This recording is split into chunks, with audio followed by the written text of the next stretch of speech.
व्यवस्थित ऐकायचं. मग आता ऋषी मुनी चर्चा करत आहे, कलियुगामध्ये असं होणार तसं होणार, परधन हडपलं जाणार, परस्त्री हडपली जाणार, स्त्रियांना स्वतःचा धर्म माहित नसेल किंवा स्त्रिया या अंधश्रद्धामध्येच राहतील, त्यांना स्वतःची आध्यात्मिक वृत्ती माहित नसेल. त्याच्याही पलीकडे जाऊन जे मुलं आहेत ते आई वडिलांचा अपमान करतील किंवा आई वडिलांना स्वतःच्या मुलांना कसं घडवायचं हे देखील माहित नसेल. अशा पद्धतीची सर्व परिस्थिती या शिवपुराणामध्ये ऋषी आणि सूतजी वर्णन करतात. त्याच्यावरती पुन्हा सर्व ऋषी मुनी सूतजींना प्रश्न विचारतात, एवढा घनघोर कली पुढे येणार आहे, एवढी घनघोर परिस्थिती निर्माण होणार आहे, त्याच्यावरती पर्यायी उपाय काय, त्याच्यासाठी साधन नेमकं काय? लक्षपूर्वक ऐकायचं आहे. सूतजी इथे कुठलं मंगळवारी कोणतं झाडाखाली जाऊन कोणता जादू टोना ताना तोडगा करायला नाही सांगत आहे. एवढा शॉर्टकट उपाय सूतजी नाही सांगत आहे. सूतजी सांगतात काय, जे चंचुलेच्या कथेमध्ये 3 शब्दांचं वर्णन केलं तेच 3 शब्द इथे ते सांगणार आहे. कोणाच्या लक्षात आहेत ते 3 शब्द? बोला बरं, घाबरू नका. 3 शब्द. पहिलं कोणतं होतं?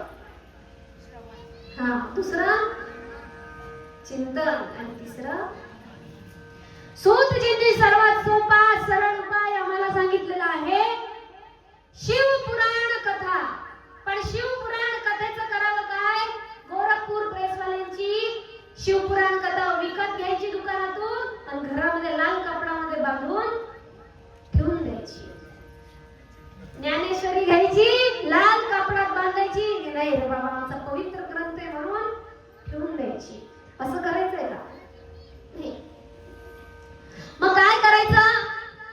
त्या शिवपुराणावरती कुंकू, हळद आणि त्याच्यानंतर तांदूळ ओतायचे आणि त्याचे पानं खराब करायचे. माझ्या एकाही पुस्तकाला हळद, कुंकू आणि तांदूळ दिसणारच नाही, पण सगळे पुस्तक वाचलेले राहते. मग फक्त हे पुस्तक घेऊन ठेवायचं किंवा त्याची हळद कुंकूने पूजा करायची आणि त्याच्या सगळ्या पानांना लाल लाल रंगवायचंय का? नाही तर मोठे मोठे स्वस्तिक काढून ठेवायची. वाचायचं तर नाही आपल्याला. सूतजी सांगत आहेत, श्री शिव महापुराण जी कथा आहे ती सर्व पापांचा नाश करणारी आहे. एका पौराणिक पुरुषाला त्याच्या पुण्यात्ममयी जीवनाकडे पोहोचवणारी आहे. त्याला शिवाचं दर्शन घडवून देणारी आहे. त्याच्यासाठी 3च उपाय करावे, श्रवण, कीर्तन आणि मनन. याच्या पलीकडे दुसरं त्या व्यक्तीने काहीही करू नये.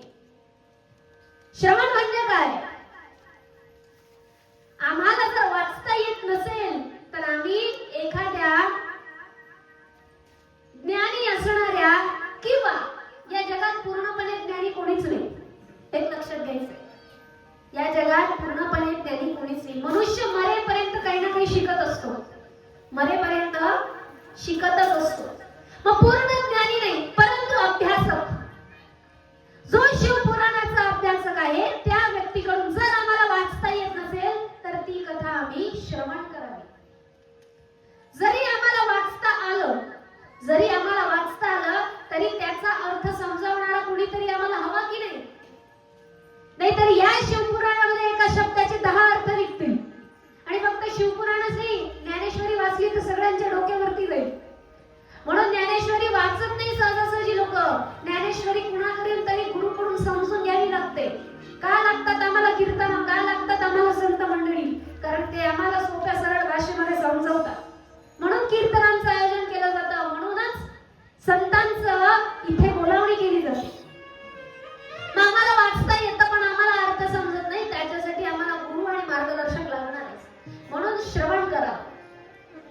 मग श्रवण कसं करावं? या बाजूने ऐकायचं आणि दुसऱ्या बाजूने आले होते 7 दिवस सप्ताह झाला आणि गेले. मग त्या महाराजचं कीर्तन असं झालं, त्या महाराजचं कीर्तन तसं झालं, बाईने काही कीर्तन असं केलं नाही, तसं केलं नाही.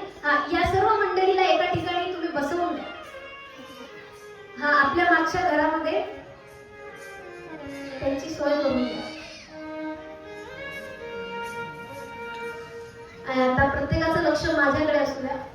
मागे बसून द्या.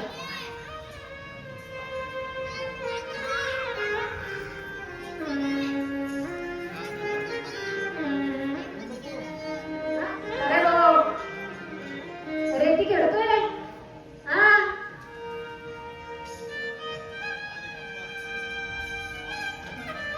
चल आता माझ्याकडे तुम्ही तुमचं लक्ष केंद्रित करायचं आहे.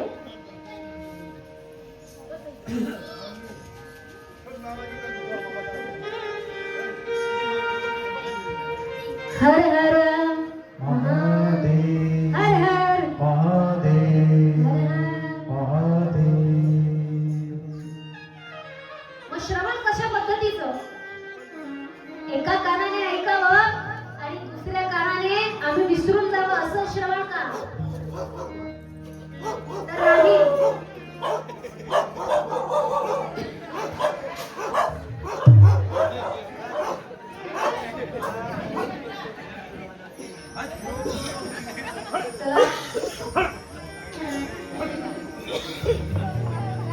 कन्फ्यूज झाले रे. हे काय छमछम असते.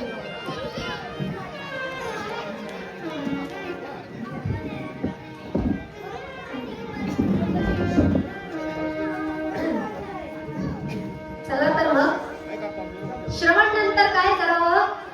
चिंतन. मग चिंतन काय आहे? चिंतन काय आहे? जे आम्ही ऐकतो आहे घरी जावं, सगळे काम आटपल्यानंतर रात्री झोपायच्या अगोदर आठवावं नेमकं ताई बोलल्या काय होत्या, किंवा ती कथा जी सांगितली त्या कथेचा नेमका सार काय आहे, याला म्हटलं जातं चिंतन कर. मनन म्हणजे काय? चिंतन झाल्यानंतर स्वतःच्या मनामध्ये त्याला सांभाळून ठेवणं म्हणजे मनन. जी शिवपुराण तुम्ही श्रवण करताय ते घरी गेल्यानंतर तुम्ही पुन्हा पुन्हा चिंतन करावं, आठवावं. आठवल्यानंतर त्याचा अभ्यास करण्याच्या स्वरूपामध्ये मनामध्ये साठवून ठेवावं. त्यालाच म्हटलं जातं मनन. आणि एक वेळेस मनन झालं की ते तुमच्या चरित्रामध्ये उतरतं आणि तुम्ही ते तुमच्या दैनंदिन जीवनामध्ये जगता. आता सामान्य मनुष्याची कॉन्सन्ट्रेशन पॉवर एवढी नाही बघा. तुमचीच कॉन्सन्ट्रेशन पॉवर किती की तुमच्या नजरा तिकडे.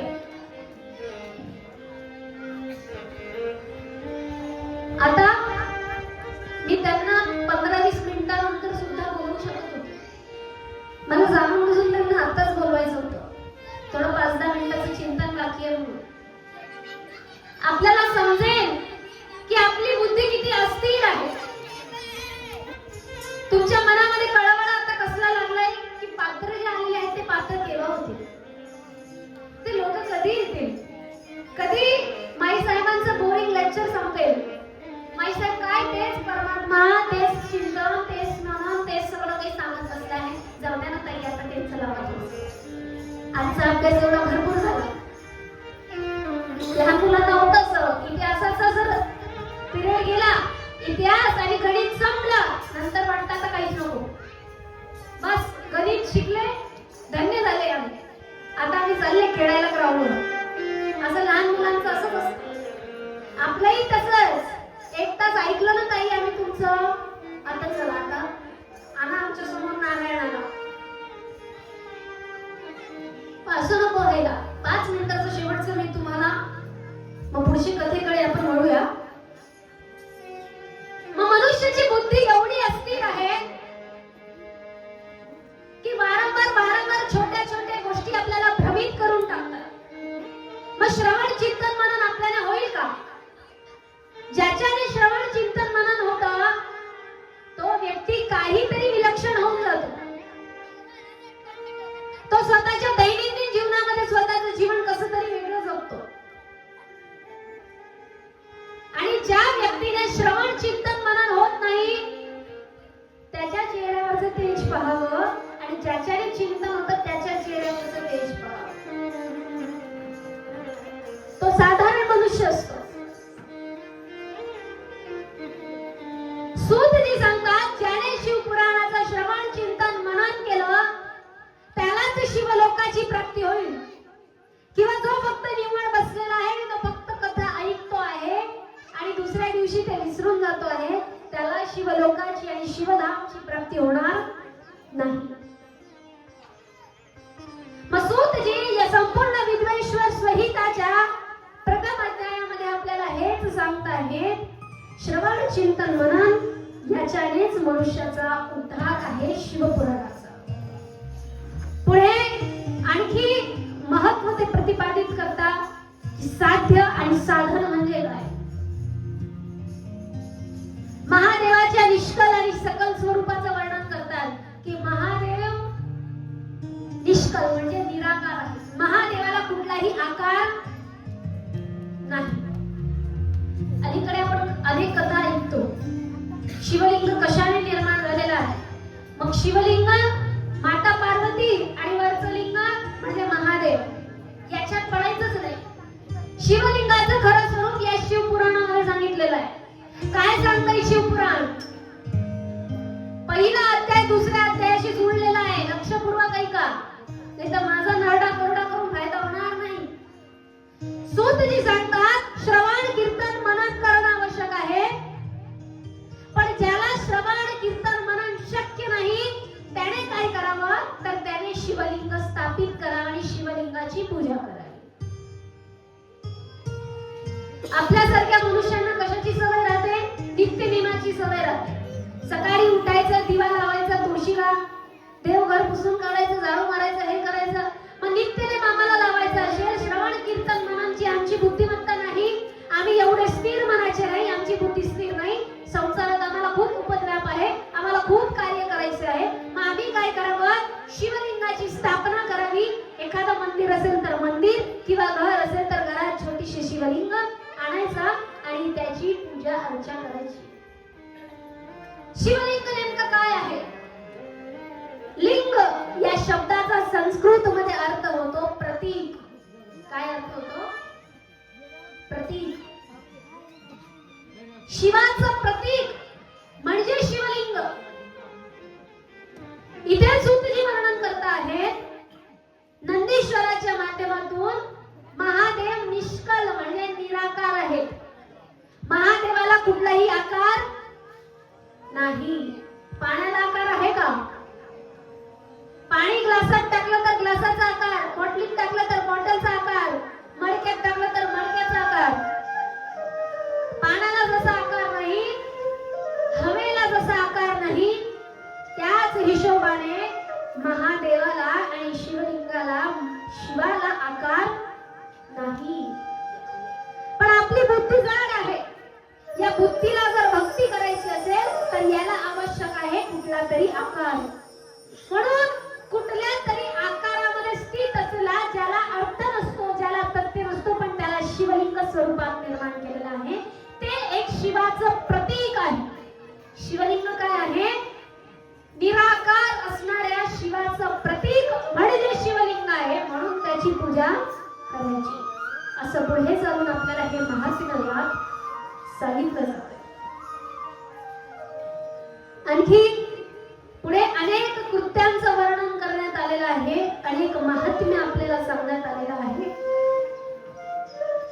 आणि विद्वेश्वर संहितेमध्ये शिवाची पूजा, शिवलिंगाची पूजा विधिवत करणं, जे कथा श्रवण करताना आपण पालन करतो त्याच सर्व गोष्टींचं पालन करणं, हे समस्त आपल्याला विद्वेश्वर संहितेमध्ये सांगण्यात आले. त्याच्याही पलीकडे जाऊन पंचानन म्हणजे काय, तर 5 प्रकारचे कर्तव्य आपल्याला सांगण्यात आलेले आहे. त्यातून 5 कर्तव्य म्हणजे कुठले कुठले कर्तव्य आहे? 5 कृत्य: सृष्टी, स्थिती, संहार, तिरोभाव आणि अनुग्रह. हे 5 कर्तव्य आणि कृत्य आपल्याला सांगण्यात आलेले आहे. आणि हे 5 कृत्य पूर्ण झाल्यानंतर आम्हाला सांगितलं जातं एका सुंदर अशा मंत्राचा उच्चार. आपण सुरुवातीला घेतलं पंचाक्षर मंत्र. पंचाक्षर म्हणजे काय? ओम नमः शिवाय. ओम नमः शिवाय पंचाक्षर, 5 अक्षरांचा असलेला हा मंत्र, त्याचं महात्म्य, त्याचं श्रवण, चिंतन आणि मनन करण्यास आपल्याला सांगण्यात येतं. पण शिवपुराणामध्ये आणखी श्रेष्ठ मंत्र सांगितलेला आहे, तो म्हणजे कोणता? श्री शिवाय नमोस्तुभ्यं. हे शिवा, मी तुला नमस्कार करतो. हा मंत्र या शिवपुराणाचं महात्म्य प्रतिपादित करत असताना आपल्याला सांगण्यात आलेला आहे. कुठलं? श्री शिवाय नमोस्तुभ्यं. आणि याच मंत्राचं महात्म्य सांगत असताना वृद्धेश्वर संहितेला इथे समाप्ती होते. नमः पार्वती पतये हर हर महादेव हर हर महादेव हर हर. महादेव. विद्येश्वर संहितेला इथे समाप्ती होते आणि आता संहिता सुरुवात होते, ती म्हणजे रुद्र संहिता. रुद्र संहितेचा प्रथम भाग, या प्रथम भागाचं नाव आहे सृष्टी नावाचा खंड. सृष्टी. विद्येश्वर संहितेतला काहीसा जो राहिलेला भाग आहे तो आपण उद्या पूर्ण करू. आज कथा सुरू व्हायला थोडा वेळ झाला.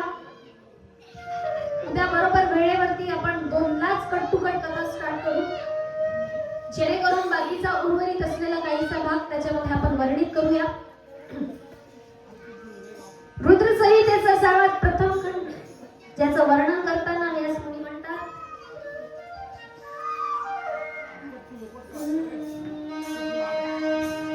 विश्वोद्भव स्थिती लयादिषु हेतुमेकम् गौरी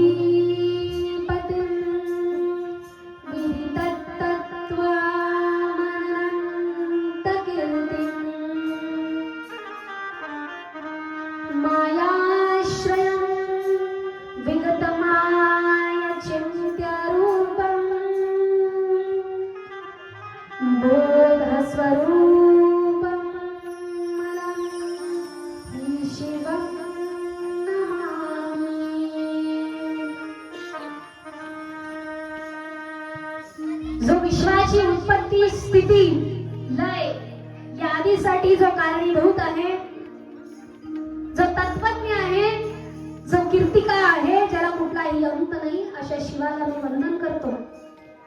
आणखी पुढे वर्णन करतात, वंदे शिवं प्रकृतेरनादिं प्रशान्तमेकं पुरुषोत्तमं हि स्वमायया कृत्स्यदीः सृष्ट्वा नमो वदन्तर्वहीनस्थितो यः. जो स्वभावाने शांत आहे, अनादि आहे आणि ज्याची कथा ऐकल्यानंतर तडतडणारा व्यक्तीही शांत झाला पाहिजे, असा शांत स्वरूपाचं, लिंगम स्वरूपाचं प्रतीक असणाऱ्या शिवाला मी वंदन करतो. आणि पुढे रुद्र संहितेला सुरुवात होते. आता पुढे ऋषी प्रश्न विचारतात. प्रश्न विचारतात की महादेवांचं महात्म्य आम्हाला समजण्यासाठी नेमकं शिव आणि पार्वतीचं सुंदर असलेलं चरित्र ऐकणं आवश्यक आहे. सर्व ऋषी मुनी सूतजींना विनंती करतात, आम्हाला त्या उमापती महादेवांचं आणि माता पार्वती यांचं स्वयं यांचं चरित्राची सुरुवात करावी. आम्हाला ते चरित्र ऐकायचं आहे, ज्या चरित्राने सर्व पापांचा हरण होतं. पुण्यात्मा व्यक्ती आणखी पुण्यात्मा होतो. त्यांनी केलेल्या अनेक प्रकारच्या क्रीडा असतील, अनेक प्रकारच्या लीला असतील, त्या लीलांना आम्ही ऐकावं. तेवढं तुम्ही आम्हाला करून द्या.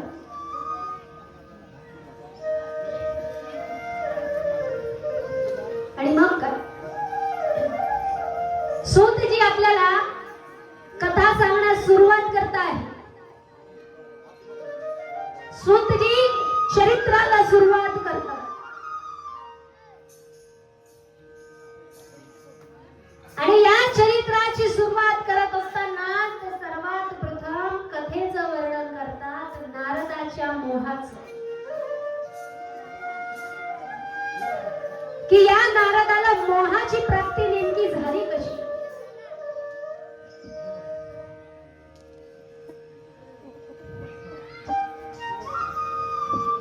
नारद मुनी असे आहेत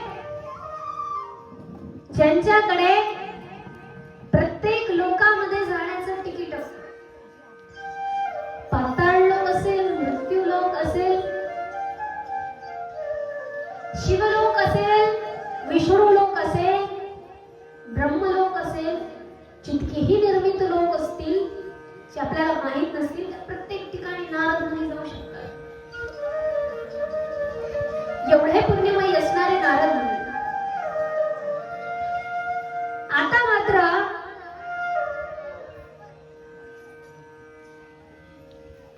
हे नारद मुनी ज्यांना ब्रह्माचं पुत्र म्हटलं जातं,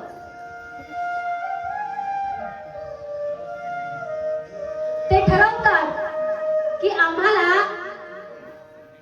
भगवंताची प्राप्ती तर आहेच, सर्व देव म्हणून आम्हाला दर्शन तर देतातच,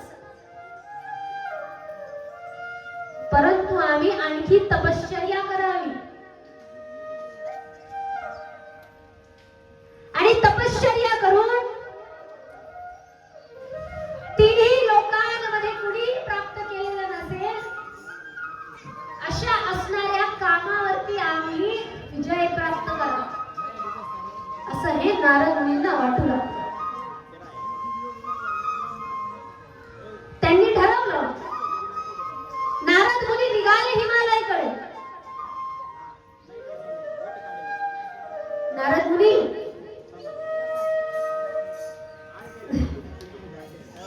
नारद मुनी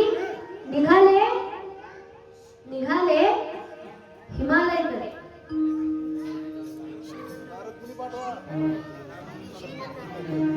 नारायण नारायण श्रीमन्नारायण नारायण नारायण नारायण हरि बोल नारायण श्रीमन्नारायण नारायण नारायण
जे जे बनलेले आहेत काही ना काही त्यांनी माझ्या शब्दांकडे व्यवस्थित लक्ष द्यायचंय.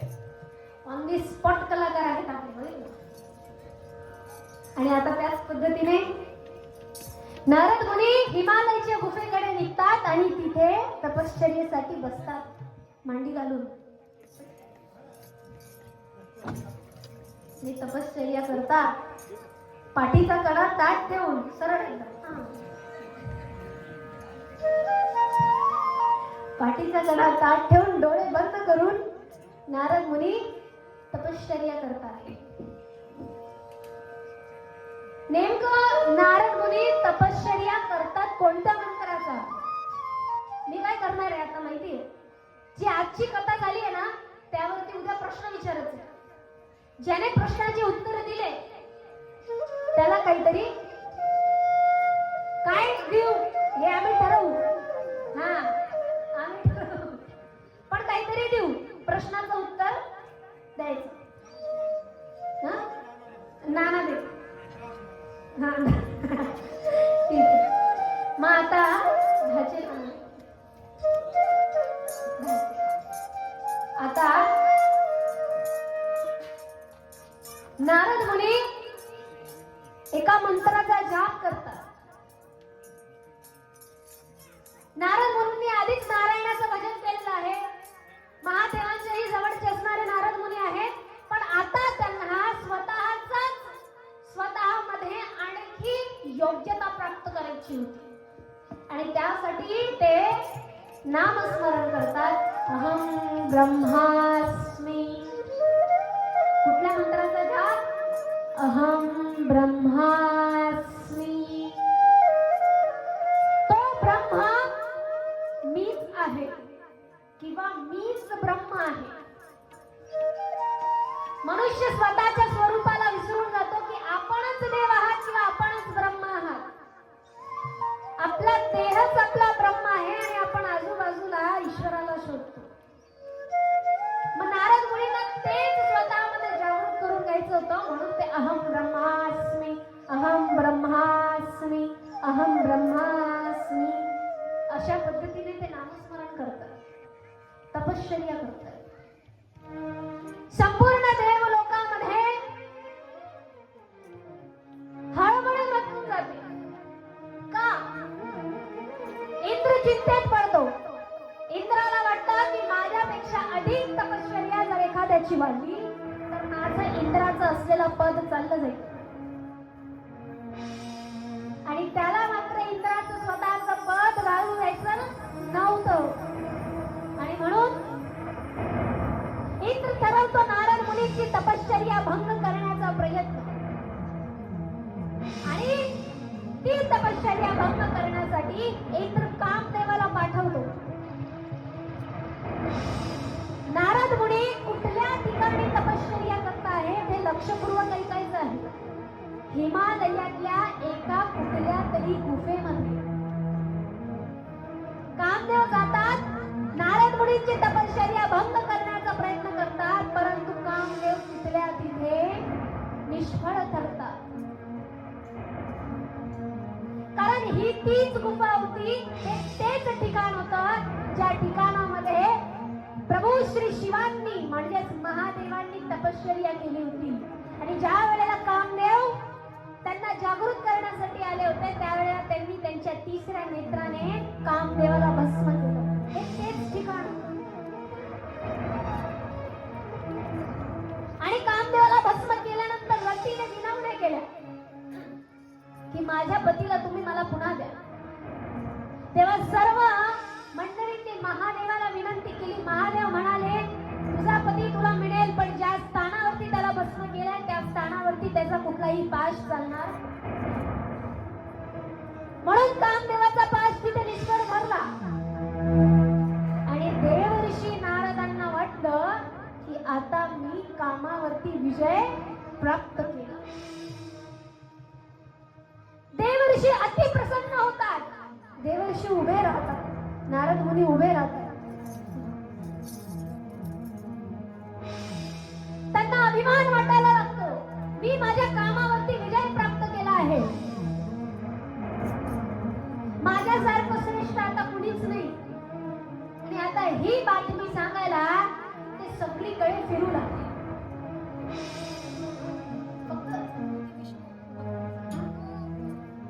ते इथून निघाले. सर्वात प्रथम नारद मुनी ब्रह्मदेवांकडे गेले. ब्रह्मदेवाकडे जाऊन नारद मुनी सांगू लागले, हे सृष्टीच्या निर्मात्या, तुम्हाला प्रणाम करतो. तर काही लोक असे असतात, पायात तर पडतात, पण पाय याच्याकरता पडतात समोरच्याला स्वतःच्या दमखाली ठेवायला.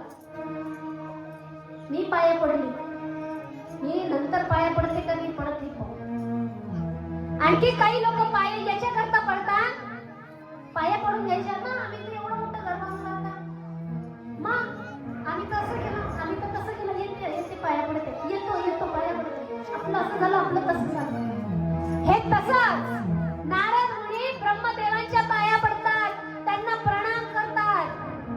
पण काय म्हणतात, मी तपश्चर्येला गेलो होतो हिमालयामध्ये, मग तपश्चर्या करून आलो, आणि तपश्चर्या केल्यानंतर इंद्राने मला तपश्चर्या भंग करण्यासाठी कामदेवाला पाठवलं, आणि कामदेवाचा पाश माझ्यावर चाललाच नाही. असं नारद मुनी ब्रह्मदेवांकडे सांगताय. ब्रह्मदेव म्हणतात, अरे वा, तुमचे खूप खूप आभारी आहोत की तुम्ही तुमच्या कामावरती विजय प्राप्त केलेला आहे, अभिनंदन तुमचं. ब्रह्मदेवाला ही गोष्ट सांगितली. नारद मुनी पुढे निघाले. नारद मुनी जातात महादेवांकडे, शिवलोकामध्ये जातात, आणि जसे महादेवांकडे जातात, पुन्हा हे सृष्टीचा संहार करता महादेव,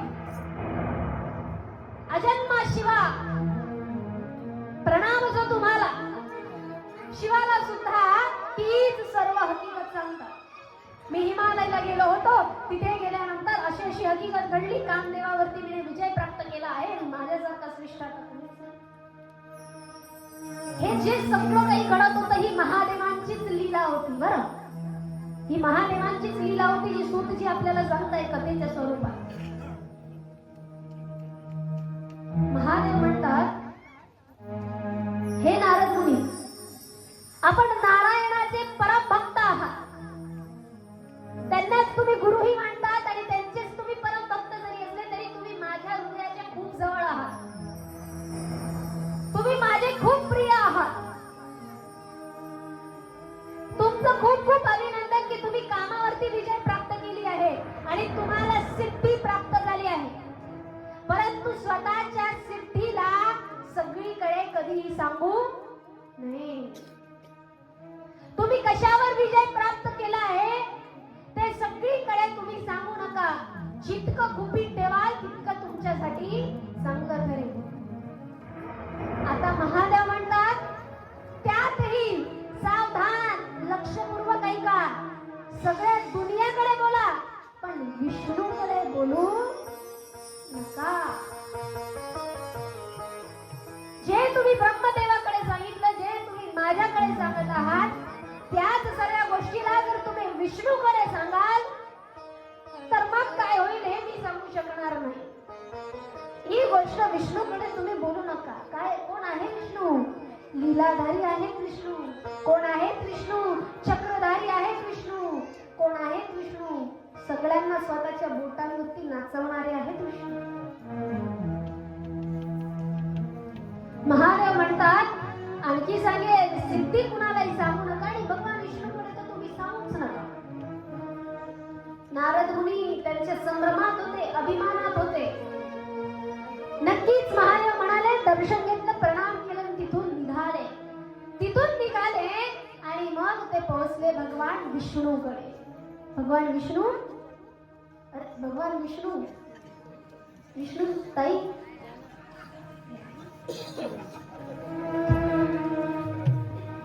भगवान विष्णू इथे समोरच उभे राहा. नारद मुनी निघाले, नारायण नारायण नारायण करत करत स्वतःचे जे गुरु आहेत, स्वतः ज्यांचं जे नामस्मरण करत, अशा नारायणाकडेच नारद मुनी निघाले. नारद मुनी नारायणाला प्रणाम करतात. नमस्कार करतात आणि म्हणतात, हे नारायणा, तुमचा कृपा आशीर्वाद तर माझ्यावर आहेच, परंतु बघा मी कसा कामावरती विजय प्राप्त केला आहे. मी सर्व कामावरती विजय प्राप्त करून तुमच्याकडे आलो आहे, म्हणून मला आशीर्वाद द्या. आता मी प्रत्येक गोष्टीमध्ये अजर अमर होणार आहे, कारण ज्याने कामावरती विजय प्राप्त केला तो महाभाग ठरतो. विष्णू भगवान म्हणतात, अभिनंदन अभिनंदन तुमचं, तुम्ही कामावरती विजय प्राप्त केला आहे. तुमच्या पुढच्या वाटचालीस तुम्हाला शुभेच्छा देतो. आणि मग काय, नारद मुनी तिथून निघून जातात. भगवान विष्णूंना समजलं महादेवांची लीला, महादेवच नारद मुनींची बुद्धीला भ्रमित करतात. विष्णू भगवान म्हणतात, याने कामावर विजय प्राप्त केलाय काय, बघूच द्या बरं कसा कामावरती विजय प्राप्त केला. भगवान विष्णू नारद मुनींच्या रस्त्यामध्ये एक मायावी नगरी तयार करतात. त्या मायावी नगरीमध्ये शीलनिधी नावाचा राजा असतो आणि शीलनिधी नावाच्या राजाची एकदम सुंदर अशी कन्या असते, ती राजकुमारी. हे सुद्धा कोण निर्माण करतं, भगवान विष्णू निर्माण करतात. भगवान विष्णूंची निर्मिती ही जगाच्या पलीकडची आहे. भगवान विष्णू त्या शीलनिधी मध्ये तिला निर्माण करतात. तिचं नाव असतं श्रीमती. नारद मुनी नारायण नारायण करत करत त्या नगरीमध्ये पोहोचतात. राजा त्यांचं स्वागत करतो, त्यांना बोलवतो, आदर सत्कार करतो. आणि नारद मुनी राजाच्याच बाजूला त्याची राजकुमारी उभी असते ते बघतो आणि विचारतो, ही कन्या कोण. राजा सांगतो, ही माझी राजकुमारी आहे आणि आता ती उपवर झाली आहे, तिचा विवाह करायचा आहे, तिचा विवाह करायचा आहे. नारद मुनी श्रीमतीला बघून तिच्यावर मोहित होतात आणि आता मात्र त्यांनी कामावरती केलेला प्राप्त विजय तो कुठेच्या कुठेच राहून जातो. आणि नारद मुनी मनामध्ये ठाणून घेतात की आता विवाह करणार तर मी हिच्याशीच करणार. हे नारद मुनी स्वतःच्या मनामध्ये ठाणतात. तसंच त्या राज्यामधून निघत असताना नारद मुनी विचार करतात की आता या राणीचा स्वयंवर होणार, राजकुमारीचा. पण मग स्वयंवर मध्ये तर एवढे सर्व राजा लोक असतील, त्या सर्व राजा लोकांमधून ती मलाच कस काय निवडणार आणि पाहता क्षणी मीच कस काय तिचा पती म्हणून ती मला स्वीकारणार. असा कोण व्यक्ती आहे ज्याला पाहता बरोबरच कोणतीही स्त्री इच्छा करेल की मी याच्याशी विवाह करावा. तेव्हा सर्वात पहिले त्यांच्या डोक्यात येतं भगवान विष्णू. भगवान विष्णूकडे लक्ष्मी आहे, भगवान विष्णूकडे राधा आहे, भगवान विष्णूकडे रुक्मिणी आहे, भगवान विष्णूकडे कोण नाही आहे. प्रत्येकालाच वाटावं की मी विवाह करावा तर विष्णूशीच.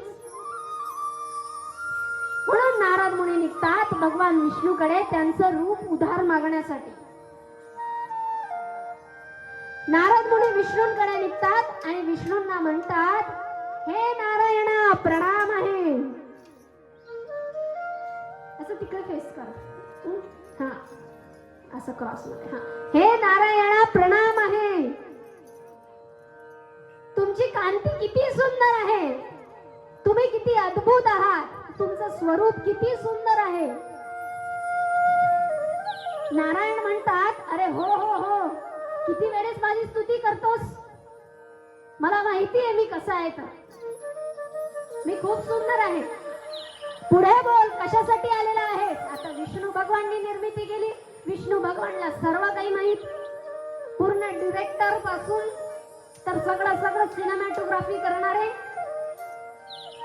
विष्णू भगवान.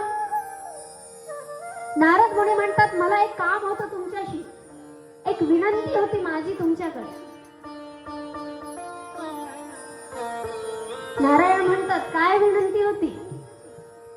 नारद मुनी म्हणतात, मी असंच सहज फिरत होतो आणि मला एक नगर दिसलं. त्या नगरमध्ये एक राजा आहे आणि त्या राजाची फार सुंदर अशी सुकन्या आहे. असं म्हटलं जातं की अख्ख्या विश्वामध्ये तिच्यासारखी सुंदर स्त्री कोणतीच नाही. तिला विश्वमोहिनी म्हणून सुद्धा ती प्रसिद्ध आहे. मला तिच्याशी विवाह करायचा आहे. नारायण म्हणतात, अहो तुम्ही तर आताच तपश्चर्या करून आलात ना.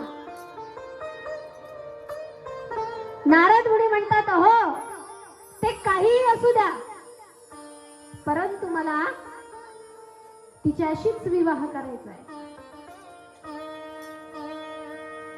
आणि असं म्हटल्यानंतर नारद मुनी म्हणतात, मला जर तिच्याशी विवाह करायचा असेल तर मी तुमच्यासारखं दिसणं आवश्यक आहे, म्हणून मला तुमचं रूप थोडं उधार द्या. नारायण म्हणतात, चल दिलं तुला माझं रूप उधार, तथास्तु. आणि तथास्तु म्हणता बरोबर नारद मुनींना नवीन रूप देण्यात येतं. आणि नारद मुनींना रूप देण्यात येतं. विष्णू भगवान स्वतःचा संपूर्ण देह तर नारद मुनींना देतं. याचा तर देहही नाहीये म्हणा नारद मुनींचा विष्णू सारखा. आपला नारद मुनी केंगडा आहे, पण विष्णू भगवान आशीर्वाद देताना काय आशीर्वाद देतात की याचा मुख बनतं माकडासारखा, वानरासारखा. आणि असा आशीर्वाद देऊन विष्णू भगवान तिथून अंतर्धान होतात, निघून जातात. विष्णू भगवान निघून जातात. आता नारद मुनी एकदम कॉन्फिडंट असतात. त्यांना आत्मविश्वास असतो की मी विष्णूचं रूप घेतलंय, नारायणाचं रूप घेतलंय, तर नक्कीच मी भगवंतासारखं सुंदर सुशोभित एकदम ट्रायसेप बायसेप असलेला व्यक्तीच दिसत असणार, असं नारद मुनींना कॉन्फिडन्स होता. तिथे चेहरा कर. आणि असं नारद मुनींना स्वतःवर विश्वास होता. नारद मुनी निघाले स्वयंवरासाठी. स्वयंवरामध्ये गेले. अनेक मंडळी तिथे रांगेत उपस्थित होती. मोठे मोठे राजा लोक होते. नारद मुनी सुद्धा तिथे गेले आणि अशी मान उचलून प्रत्येकाकडे बघत होते, कारण आता नारायणाचं रूप आलंय माझ्याकडे. साक्षात श्रीकृष्णाचं मोहित करणारं रूप आलेलं आहे, मायावी रूप आलं आहे. अभिमान तर वाटणारच की मी किती सुंदर दिसतो, पण त्यांना माहीतच नाही की त्यांचा चेहरा वानरासारखा आहे. आणि मग काय, स्वयंवराची सुरुवात होते. स्वयंवरामध्ये ब्राह्मणाचा वेश धारण करून 2 शिव पार्षद सुद्धा होते, 2 शिवाचे गण सुद्धा होते. आणि ते शिवाचे गण नारद मुनींकडे पाहून काहीतरी एक दुसऱ्याची कुजबुज करत होते आणि मोठमोठ्याने हसत होते. नारद मुनींनी ते दोन्ही पार्षदांकडे पाहिलं आणि त्यांना फरक पडत नाही अशा पद्धतीने पुन्हा चेहरा पुढे केला. कारण नारद मुनींच्या डोक्यामध्ये पुन्हा भ्रम होता, महादेवांची लीला होतीच. त्यांना फरक पडत नव्हता, मी वानरासारखं तर वानरासारखं, पण त्यांना वाटत होतं की माझं स्वरूप कायच गोड आहे. आणि आता राजकुमारी स्वयंवरासाठी निघते. राजकुमारी हातामध्ये वरमाला तिने धारण केली आहे आणि ती राजकुमारी प्रत्येक व्यक्तीकडे बघत बघत बघत बघत निघते. कुठे गेली राजकुमारी?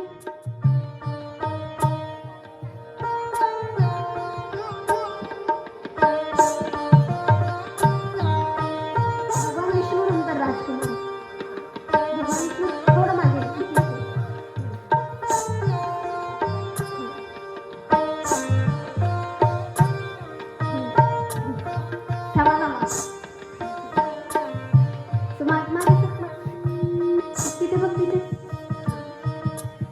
आणि आता राजकुमारीचं स्वरूप किती सुंदर आहे बघा. जी नजर उतरवायला लागेल संध्याकाळी. राजकुमारी प्रत्येकाकडे बघते पण तिच्या मनाला काही संतुष्टता मिळत नाही. राजकुमारी नारद मुनींकडे येते. राजकुमारी पुढे वा, नारद मुनींकडे पुढे वा. आणि राजकुमारी नारद मुनींना वाकडं करते. हा? तिथे बघून. हा, तोंड वाकडं करते. आणि तितक्यातच राजकुमारीचं मन दुखी होतं. नारद मुनींना आश्चर्य वाटतं की राजकुमारीने त्यांच्याकडे बघून असं मुख का करावं, त्यांच्या मनाला का आनंद ना मिळावा. राजकुमारी नारद मुनीच्या चेहऱ्याकडे बघतही नव्हत्या, कारण तो चेहराच आवडत नव्हता, वानराचा चेहरा आणि शरीर माणसाचं. तितक्यात भगवान विष्णू प्रकटले आणि भगवान विष्णू राजकुमारी समोर येऊन उभे राहिले आणि नारद मुनी खालून वरपर्यंत विष्णूकडे पाहताय.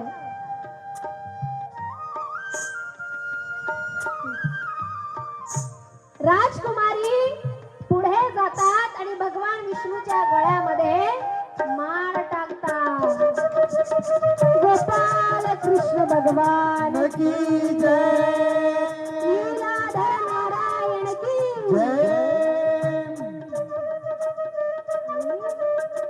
नारद मुनी हे सगळी घटना बघता आहे.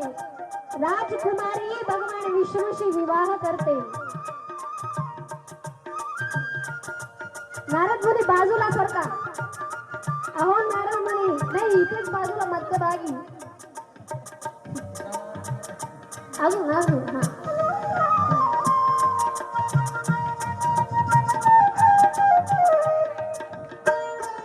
आणि नारद मुनी त्यांचं मन तिथल्या तिथे आता खिन्न झालं. यांचा विवाह होऊन जातो. आता येऊन इथे उभे राहून जातो मी वर. विष्णू आणि राजकुमार तुम्ही तिथेच थांबा.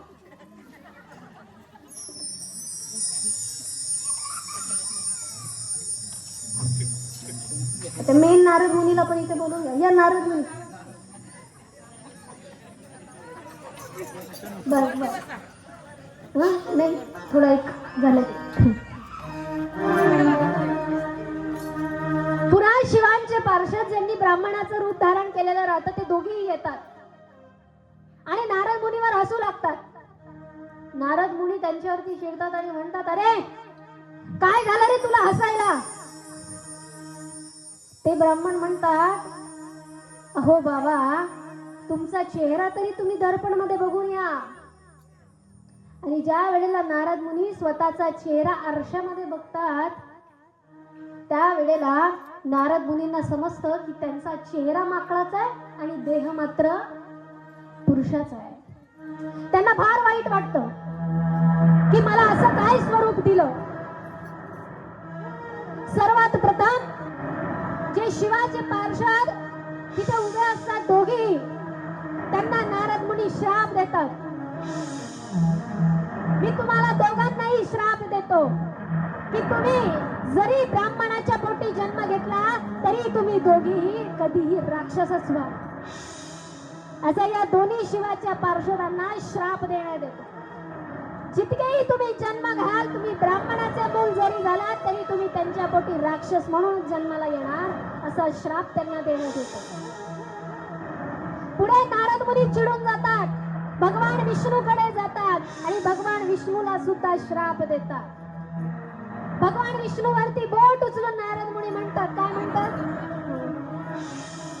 भगवान विष्णूकडे बघून नारद मुनी म्हणतात, अरे मायावी लीलाधर, तूच होतास ना तो ज्याने मोहिनीचं रूप धारण केलं आणि मोहिनीचं रूप धारण करून सर्व दैत्यांना तुने मदिरा प्राशन करवलं पण अमृत दिलं नाही. तूच आहेस तो लबाड आणि खट्याळ ज्याने खोटं बोलून अनेक लीला केल्या. तूच आहेस तो ज्याने नेहमी नेहमी मायावी जाल रचून अनेक लोकांना स्वतःच्या जाळ्यामध्ये फसवण्याचा प्रयत्न केला. आणि आज मला सुद्धा असंच फसवलं आणि आज मी स्त्री वियोगाने तरसतो आहे. माझ्या मनातली कामना तुने पूर्ण होऊ दिली नाही. तुने मला त्या स्त्री वियोगापासून दूर ठेवलं. एखाद्या स्त्रीपासून दूर होणं, जिच्यावर आपण प्रेम करतो तसा तुने वियोग मला निर्माण केला आहे, तसा आता तुला देखील निर्माण होणार.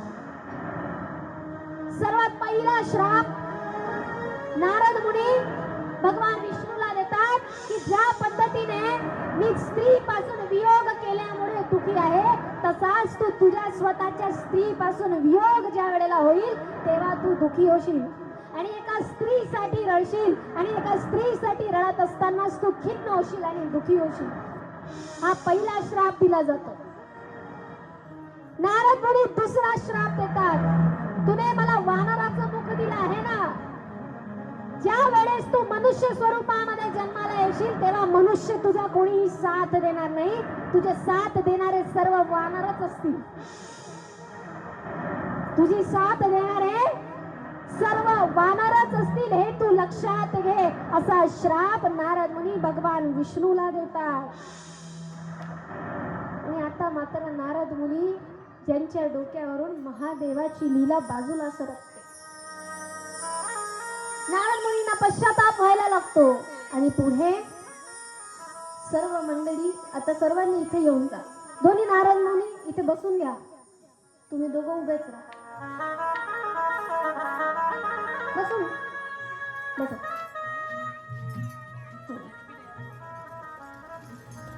अशाच पद्धतीने हा श्राप दिला जातो. ही होती महादेवांची लीला. हे पुढे कथेच्या स्वरूपामध्ये श्रवण करायचं आहे. मी अगोदरच बोलली, प्रत्येक कथा एक दुसऱ्याशी जोडलेली आहे. नारद मुनींनी दिलेला श्राप मनुष्य जन्मामध्ये कुठला अवतार होणार आता? विष्णूंचा राम अवतार. नारद मुनींनी श्राप दिला, स्त्री वियोगापासून तू दुखी होशील. सीता दूर होते आणि प्रभू श्री रामचंद्र दुखी होता. मनुष्य साथ नाही देणार, वानर साथ देतील, तेव्हा सर्व माकळ त्यांची साथ देतात. ही संपूर्ण परिस्थिती महादेवांनी निर्माण केलेली लीलेचा एक भाग होता. शिवाचे पार्षद ज्याला ब्राह्मणाच्या पोटी राक्षस म्हणून जन्माला येशील दिला, तो ब्राह्मणाच्या पोटी राक्षस कोण? रावण. ब्राह्मणाच्या पोटी राक्षस कोण? रावण. रावण कोण होता? रावण ब्राह्मण होता.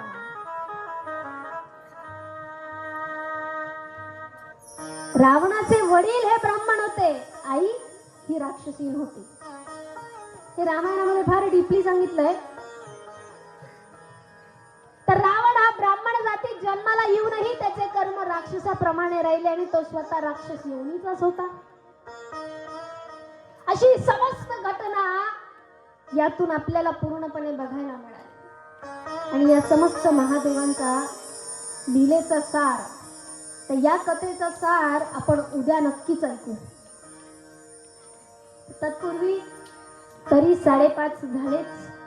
आपला हरिपाठ सुद्धा आहे, त्याच्यानंतर सर्व मंडळींचे जेवण वगैरे सगळं काही राहील. म्हणून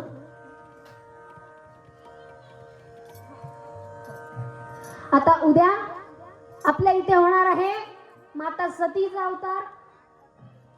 त्यानंतर उद्याचा 3रा दिवस असल्या कारणाने होणार आहे माता पार्वती आणि महादेवाचं लग्न. म्हणून लग्न असल्याने कसं यायचं आहे? हा, कसं? सज्ज धजके, सच धजके. प्रत्येकाने आता ज्या लग्नात तुम्ही जी साडी घालून गेले असताल ना, तीच घालून यायची. नाही तर म्हणता ना एराची साडी घालून येते, ते चालत नाही. भारीतलीच साडी घालायची. आता तुम्ही लग्नामध्ये साडी घालून जातात, मी बोलली मरताना ते नातेवाईक येणार आहे का सोबत? मरताना सोबत काय येणार आहे? शिवपुराणची कथा जी तुम्ही श्रवण केली आहे. प्रत्येक महिलेच्या अंगावरती मस्त चमचम करणारी साडी असलीच पाहिजे, शृंगार असलाच पाहिजे. तुम्ही असं म्हणायचं नाही माय मी म्हातारी आहे, हा. उलट तुम्ही सर्वात पहिले जाणार आहात शिवलोकात. लवकर मरा असं मी म्हणत नाही. म्हणून तुम्ही सर्वात सुंदर असणं आवश्यक आहे. जो जितका वयोवृद्ध असेल तो तितका सुंदर शृंगार करणं आवश्यक आहे. तसंच आमची मंडळी, सर्व बाबांनी, सर्व वडीलधारी मंडळींनी आपलं तेच काम राहतं. मस्त पांढऱ्या रंगाचे कपडे, टोपी गिपी, आपले टीका आपण इथे लावूया. विवाहामध्ये सुंदर असा प्रेस गीस केलेले पांढऱ्या रंगाचे कपडे, टोप्या गिप्या घालून लग्नामध्ये आपण उपस्थित राहायचं आहे. उद्या महादेव पार्वतीचं लग्न होणार आहे. लग्नामध्ये आहेर आणायचा आहे. नातेवाईकांना आहेर देता तुम्ही. मरताना येणार आहे का सोबत? शिवपुराण इथे आहेर आणा. इथे आहेर आणायचं आहे. मग आहेर तुम्ही कुठल्याही स्वरूपात आणू शकता. कोणी खायच्या मिष्टान्नाच्या स्वरूपातही आणू शकता. काय तुम्हाला वाटेल, काहीतरी नाविन्य पदार्थ आणायचा आहे, काही आणायचं आहे, त्या स्वरूपामध्ये तुम्ही आणू शकता. त्याच्यानंतर विवाहाची पूर्ण आपण सजावट सगळी करूया, तो प्रश्नच नाही. तत्पूर्वी या प्रत्येक इव्हेंटला, या प्रत्येक कथानकाला तुमच्या सोबत घडत आहे. तुम्ही साक्षात महादेवाचे शिवलोकामध्ये जाऊन हे ग्रंथ बघत आहात, ह्या कथा बघत आहात. हेच तुम्ही सर्वांनी अनुभवायचं आहे. उद्याच्या कथासारामध्ये विद्येश्वर संहितामध्ये वर्णन केलेल्या महादेवाच्या स्वरूपाचं थोडक्यातलं वर्णन सुद्धा उद्याच आपण करूया. सती माता पार्वती महादेव यांचा विवाह सुद्धा उद्याच आपण त्या स्वरूपामध्ये ऐकणार आहोत. तत्पूर्वी सर्वांनी उभं राहून घ्यायचं आणि भजनावरती जोरदार अशा पावला टाकायच्या. आजच्या आपल्या भागामध्ये लीलाधारी गोपाळ श्रीकृष्ण भगवान नारायणाचा अवतार होता, म्हणून त्याच नारायणाचं आपण भजन घेऊया. पेटीला वाजवा.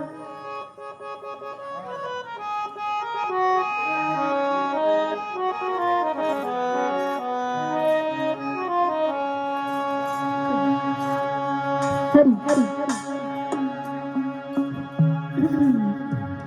ज्यांना वाटेल त्यांनी गोल घेर पण बनवला तरी चालेल. हरी हरी. लीलाधारी श्रीकृष्ण कसे आहे?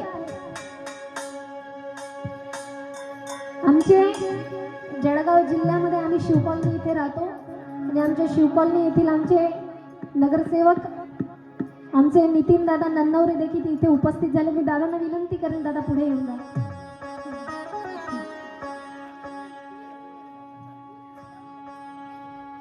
प्रत्येक वेळेस भक्तीमध्ये तत्पर असणारे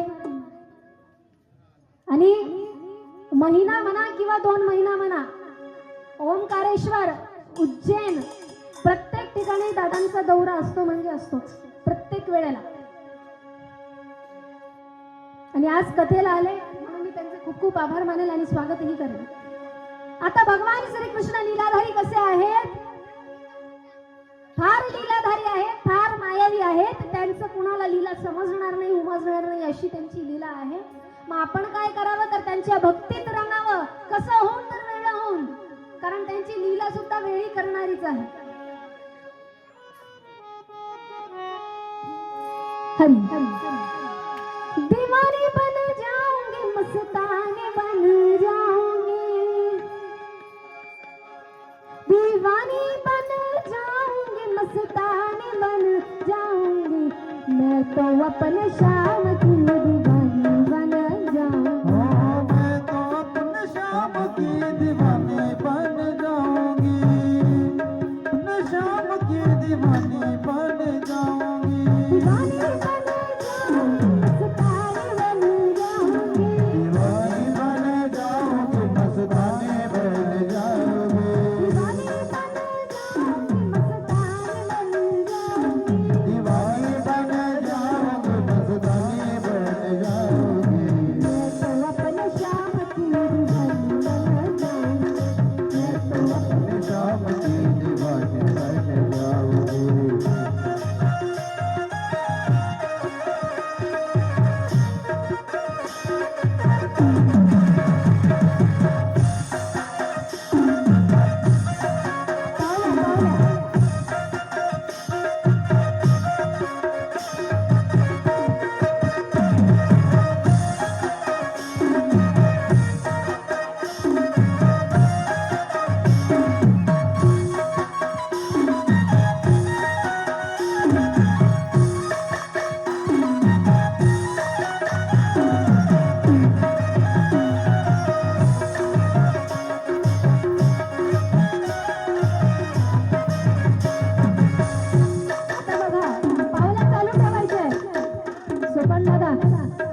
मुझको भूख लगेगी, जब मेरे श्याम जी को भूख लगेगी, जब मेरे श्याम जी को भूख लगेगी, जब मेरे श्याम जी को भूख लगेगी, भूख लगेगी, भूख लगेगी, भूख लगेगी,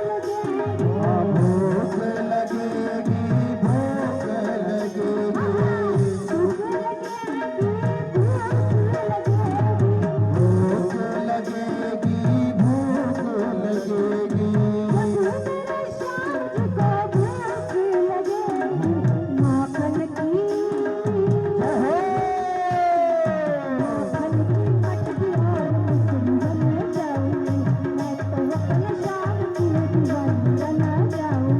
मैं तो अपने श्याम की दीवानी बन जाऊंगी, मैं तो अपने श्याम की दीवानी बन जाऊंगी।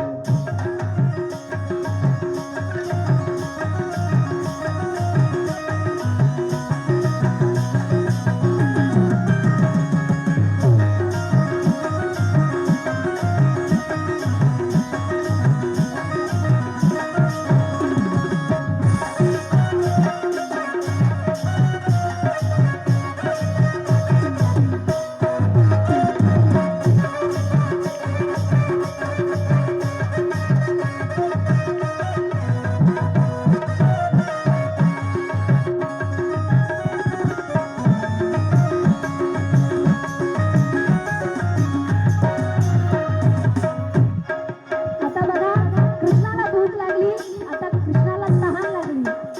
पावल्या चालू ठेवायच्या आहे. हात वर करून टाळा.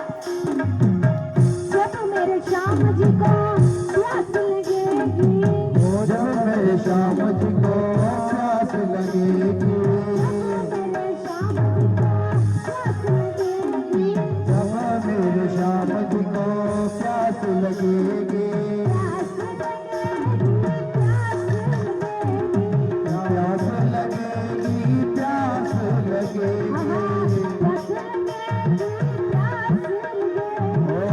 प्यास लगेगी, प्यास लगेगी,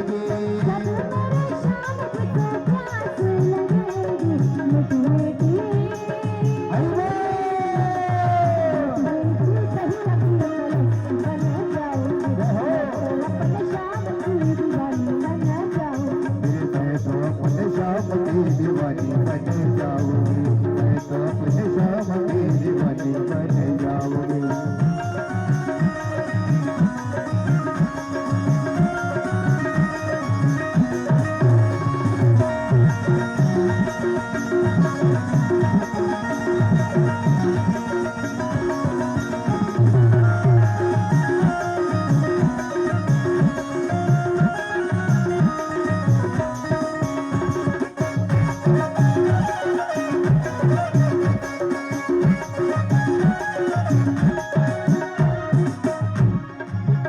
शेवटचं अंतर आहे. प्रत्येकाचे हात वर, प्रत्येकाचे हात वर आणि टाळ्या. शेवटपर्यंत आता हात खाली आणायचा आणि शेवटचंच अंतर आहे. पावल्या डावीकडे उजवीकडे, हाला हाला हाला, डावीकडे उजवीकडे. खाली हात यायला नको. मैंने पुकारा तो चले आए, मैंने पुकारा तो श्याम चले आए, मैंने पुकारा तो शाम चले आए, मैंने पुकारा तो श्याम चले आए, श्याम चले आए, श्याम चले आए, श्याम चले आए, श्याम चले आए।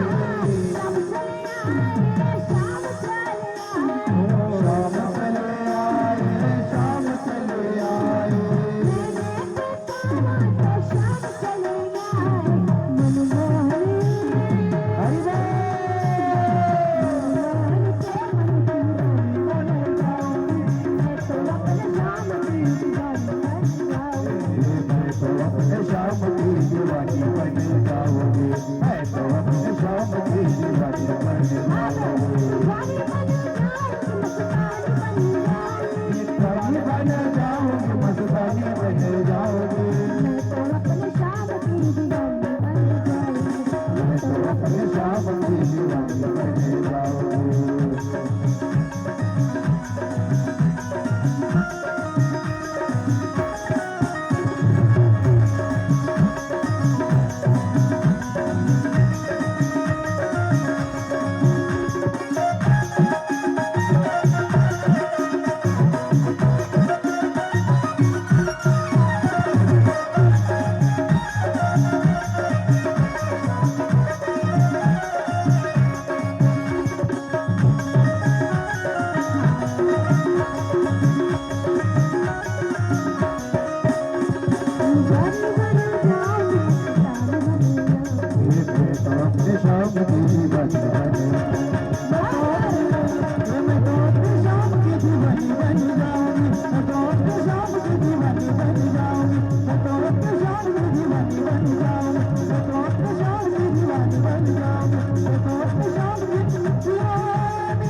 शिव ओंकारा स्वामी हर शिव ओंकारा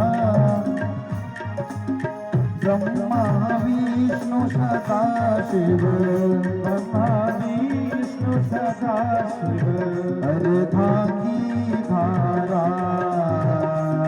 ओम हर हर हर महादेव एकानन चतुरानन पंचानन राधे पंचानन राधे शासन गरुडासन शासन गरुडासन वृषवाहन साजे ओम शिव ओंकारा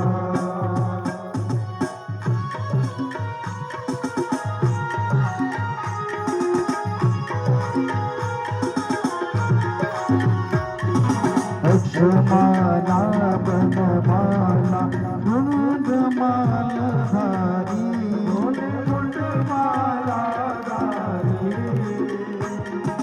चंदन मद मद सोहे चंदन मद मद सोहे भोले शशिधारी ओम हर हर हर महादेव करते मंडल चक्र त्रिशूल धरता चक्र त्रिशूल धरता